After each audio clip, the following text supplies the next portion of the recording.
وقتی برای اولین بار به سجده رفتم و سر به سجده بردم دیگه دلم نمیخواست سرمو از سجده بردارم.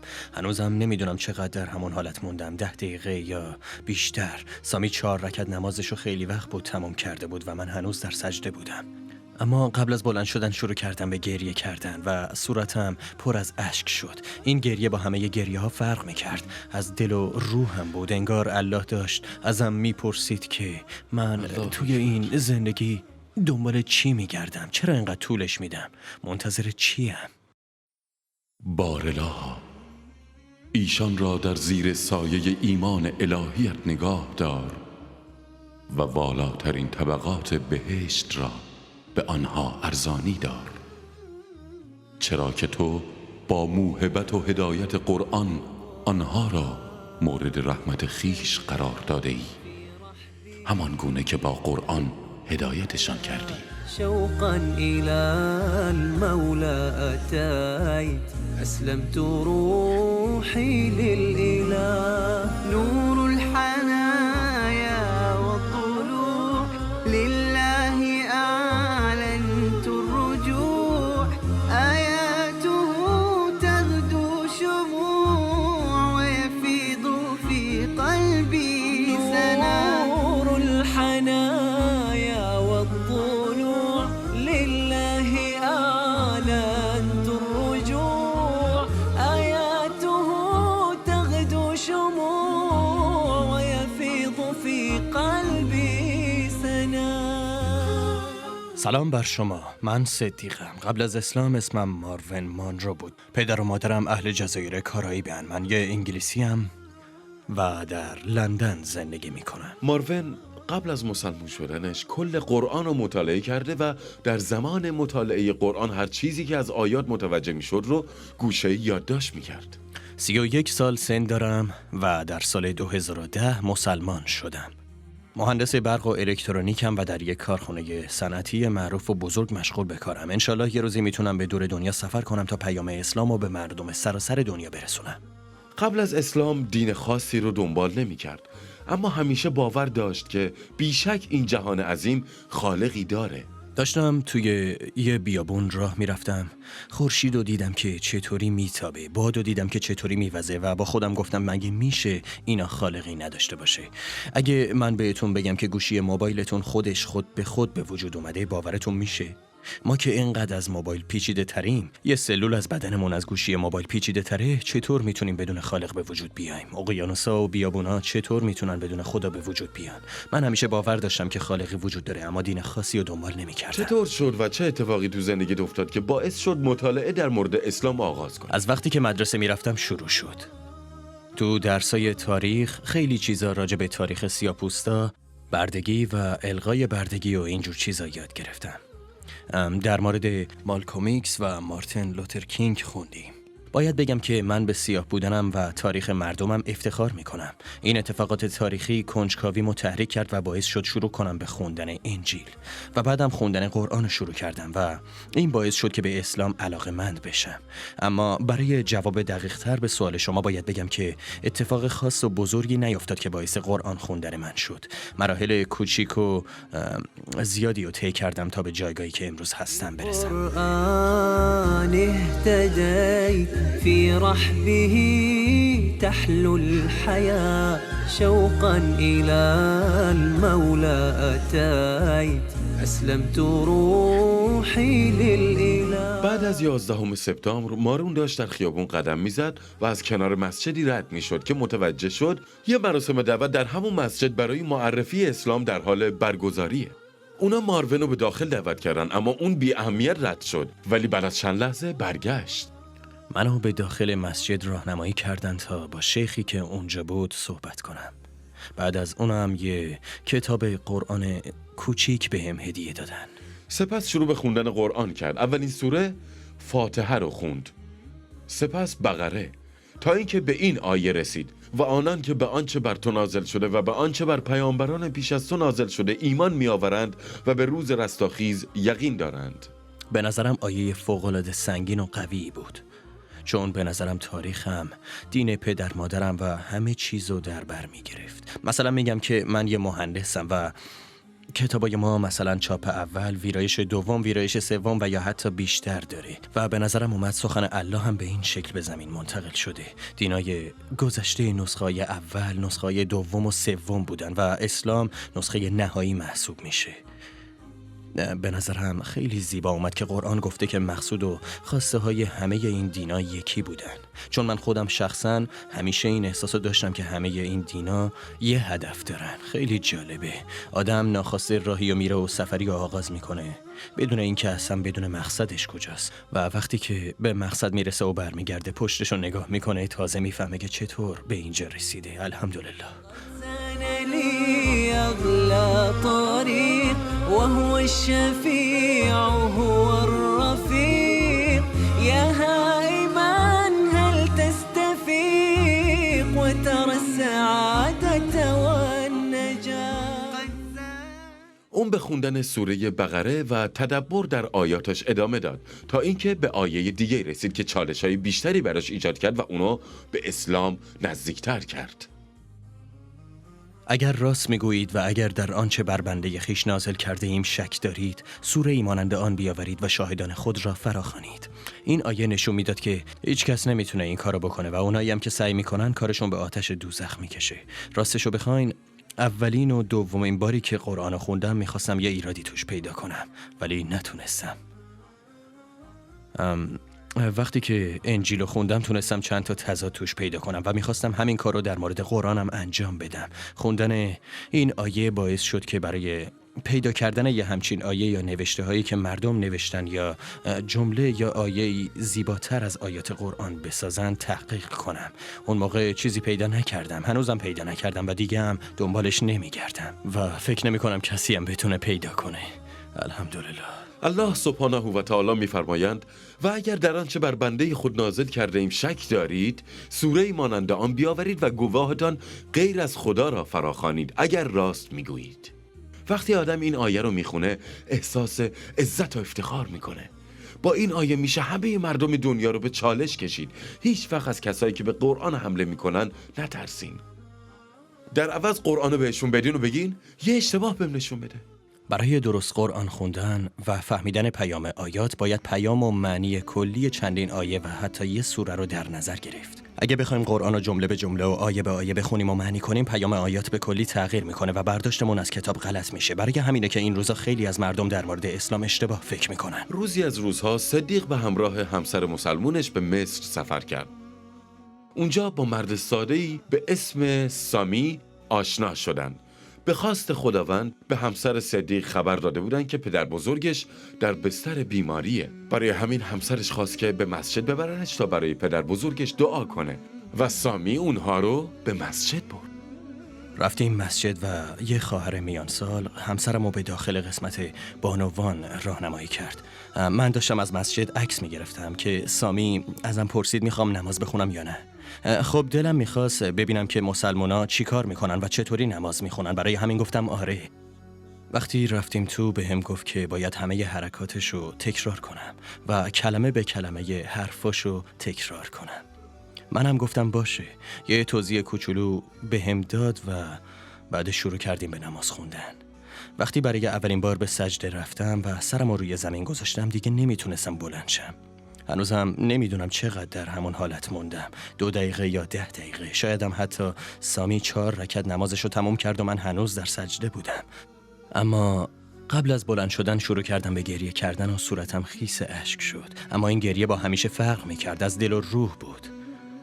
انگار الله داشت ازم میپرسید که من تو این زندگی دنبال چی میگردم؟ چرا اینقدر طولش میدم؟ منتظر چیم؟ حتی وقتی که داشتم میرفتم مصرم یه قرآن توی کیفم بود. همش داشتم با تمام دقت قرآنو میخوندم. با خودکار علامت میزدم و یادداشت برداری میکردم. تو اینترنت تحقیق میکردم و میخواستم اللهو بیشتر بشناسم. اون لحظه‌ای که سرمو گذاشتم روی زمین انگار الله ازم پرسید بالاخره پیدام کردی؟ چرا اینقدر طولش دادی؟ اشتكى جوف الظما لما بكى جفني دما والدرب خاف جهنما لجأت للقرآن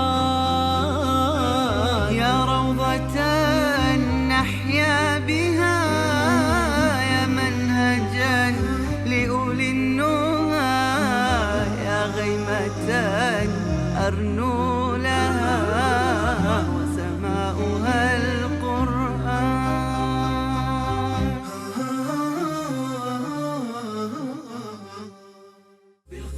بالقرآن برحمه تحلو الحياة، شوقا إلى المولى هتاي أسلمت.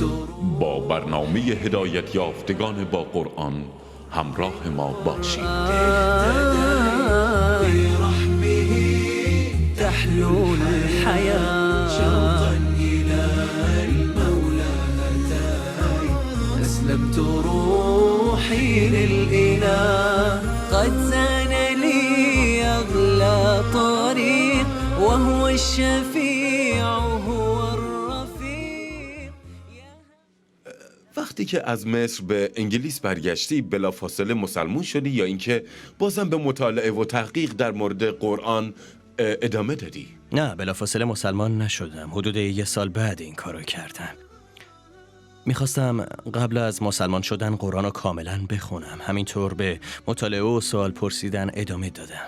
آخر هفته ها میرفتم پیش عثمان ادریس. چند نفری رو دیدم که سعی میکردن منو به اسلام دعوت کنن. بعضیاشون خوب بودن ولی بعضیاشون نه. ولی من آدمی نیستم که فقط از روی حرف چیزی رو قبول کنم. باید اول بهم ثابت شه. عثمان ادریس یکی از صمیمیترین دوستای مارونه که از زمان مدرسه با هم دوست بودن.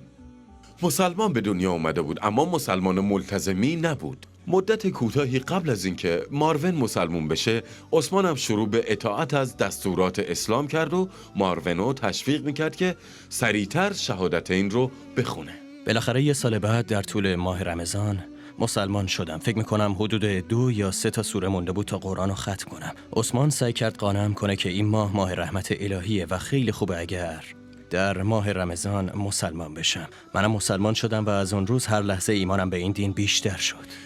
لحظه شهادتین، هنگامی که شهادتین رو به زبون آوردی کجا بودی و کی بود؟ به هم بگو اون لحظه که شهادتین رو میگفتی چه حس و احساسی داشتی؟ من شهادتین رو در خیابان بیکر توی یک کتاب فروشی به اسم تقوا به زبان آوردم و به نظرم اسم شیخی که اونجا بودم سامی بود. برام اهمیت و شرایط شهادتین رو توضیح داد. به هم گفت که بعد از مسلمان شدن چه کارایی باید بکنم و زندگیم چطوری میشه. ارکان 5گانه اسلام رو برام گفت. وقتی که شهادتین رو گفتم یه حس خاصی داشتم. آرامش خاصی وجودم رو فرا گرفته بود. میدونستم با وجود اینکه در زندگی گذشتم گناههای زیادی انجام دادم و اشتباهات زیادی مرتکب شدم، اما حالا با گفتن شهادت و روی آوردن به اسلام همه اونا از کارنامه اعمالم پاک شده و میتونم همه چی رو دوباره از اول شروع کنم. بعد از گفتن شهادتین زندگیم همیشه تعادل خودشو حفظ کرد. اشهد ان لا اله الا الله و اشهد ان محمدا رسول الله. نور الهداية زار صدري هو مبتدأ أنسي وعمري فعزمت للرحمن أمري وعلى خطاطها مشيت يا نفحة القرآن فوحي عطرا على قلبي وروحي يا بلسما يطوي جروحي لولا الهداية ما ارتويت. نصیحت من به برادران و خواهران مسلمانم اینه که قرآن رو بخونن و علاوه بر خوندن در آیاتش تدبر کنن و سعی کنن دستوراتش رو توی زندگیشون بهش عمل کنن و به کار بگیرن. میتونین هر روز قرآن رو بخونین، پیامش رو بفهمین و در زندگی به کار بگیرین. نیازی نیست خودتون رو زیاد با کتابای اسلامی دیگه اذیت کنین. قرآن به تنهایی برای شما کافیه و واسه کافی بودن همون قرآن به ما میگه که رسول الله رو الگو قرار بدیم و اصحابش که اولین شنوندگان قرآن بودنم همینطور. من یه قرآن کوچیک جیبی دارم که هر جا میرم اونو با خودم میبرم. همیشه میخونمش و هر جا متوجه نمیشم به سیره پیامبر و صحابه مراجعه میکنم تا معنی و پیام همه آیاتو کاملا متوجه بشم. پس قرآن رو بخونین، اما نه مثل کتابای عادی. بفهمینش و سعی کنین از پیاماش برای ایجاد تغییر در زندگیتون استفاده کنین. چون اینجوریه که قرآن ما رو تحت تأثیر قرار میده. قرآن رحمتی از طرف الله الرحمن برای همه ماست. قرآن مثل منبع نوری میمونه که تاریکی‌ها رو به روشنایی تبدیل میکنه. قرآن واسه من همه چیزه، تمام زندگیمه. قرآن فقط یه قانون یا برنامه ساده زندگی نیست. قرآن همه وجود منه، چیزیه که زندگیمو کاملا تغییر داد. هو جنتی هو آیت الاکوانی قرآنی هو حجتی ان جئت للرحمن بكلام ربي يا فؤادي أشرقت روحي وتلهج للإله لساني بكلام ربي يا فؤادي أشرقت روحي وتلهج للإله لساني. بسم الله الرحمن الرحيم. الحمد لله رب العالمين الرحمن الرحيم مالك يوم الدين إياك نعبد وإياك نستعين اهدنا الصراط المستقيم صراط الذين أنعمت عليهم غير المغضوب عليهم ولا الضالين. میخوام یه سوالی ازت بپرسم که 3 مرحله داره. مرحله اول، رابطت با خانوادت قبل از اسلام چطور بود؟ رابطت با خانوادت وقتی که مسلمون شدی و رابطت باهاشون در حال حاضر چطوره؟ رابطم با پدر و مادرم قبل از اسلام رابطه خیلی خوبی بود. نمیخوام بگم رابطم باشون بعد از اسلام خیلی تغییر کرده. 1-2 سال اولی که تازه مسلمان شده بودم به یه سری مشکلات برخوردیم. مادرم مثل خیلی از مردم کشورهای غربی فکر میکنه که اسلام دین وحشتناکیه و برای مردم جوامع غربی ساخته نشده. اما الحمدلله بعد از اینکه رفتار و کردار و عباداتم رو دید و نماز خوندنم رو تماشا کرد، وقتی 1-2 بار پدرم همراهم به مسجد اومد و نماز جماعت رو تماشا کرد، دیگه کنار اومدن. پدر مادرم هم آدمای خوبی هن و معنای دوستی با خدا رو میفهمن. حتى كساه الندى والقلب قد أرضاك يا رب حين اهتدى يا رب حين اهتدى آي من القرآن لها بروحي صدى وفاضت العينات تجيب ذاك الندى. در مورد آرزوم باید بگم که من یه مسلمانم و به همراه چند برادر مسلمان یک کمپین اهدای خون راه انداختم. این کمپینیه که برای مردم لندن راه اندازی شده و توسط شرکت بیمه خدمات درمانی هم پشتیبانی میشه. ما سعی میکنیم علاوه بر اهدای خون از لحاظ مادی هم به مردم کمک کنیم. آرزوی من اینه که پشتیبانی بیشتری از این کمپین بشه، چرا که الله در قرآن میفرماید اگر یک انسان رو نجات بدیم انگار همه انسانای روی زمین رو نجات دادیم.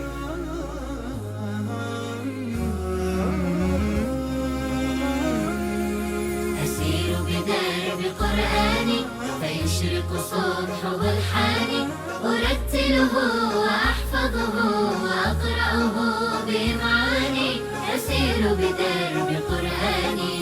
ربيعي أنس أيامي صديقي بوح أحلامي شفاء الهم والشقوى يداوي جرحي دامي. ربيعي أنس أيامي صديقي بوح أحلامي شفاء الهم والشقوى يداوي جرحي الدامي. ولما تهت ثم أتيت لدرب كلام رب البيت وجدت النور والسلوى مع القرآن اهتديت مع القرآن اهتديت. أسير بدرب قرآني فيشرق صبحه الحاني أرتله وأحفظه وأقرأه بمعاني أسير بدرب قرآني.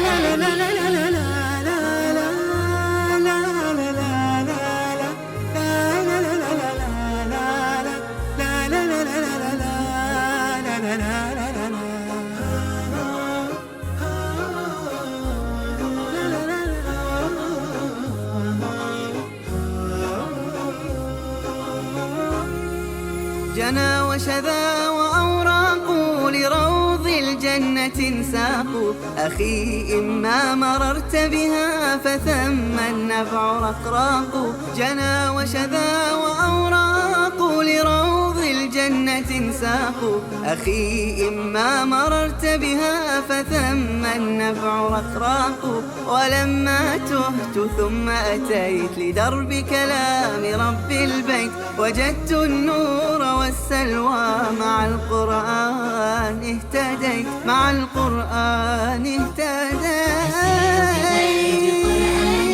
فيشرق صبحه الحاني أرتله وأحفظه وأقرأه بمعاني. أسير بدرب القرآن